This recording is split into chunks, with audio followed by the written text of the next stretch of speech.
Huwag niyang gagawing dahilan na I have nothing to do with Congress. That's not true.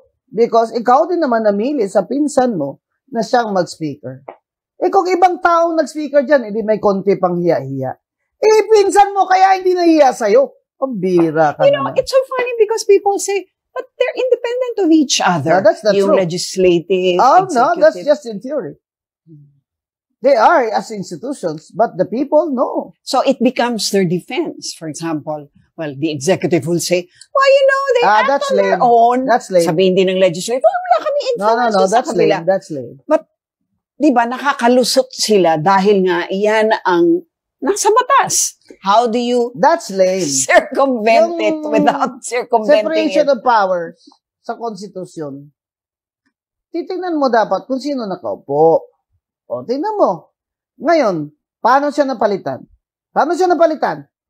Di si Sandro, may marching orders, napalitan ng tito mo. Dahil Hindi anak na kaya. niya. Dahil anak niya. Pero paano kung wala siyang anak doon? It could have been anybody else. It could have been anyone. He could have said, okay, ayoko na yan. Palitan nyo na yan.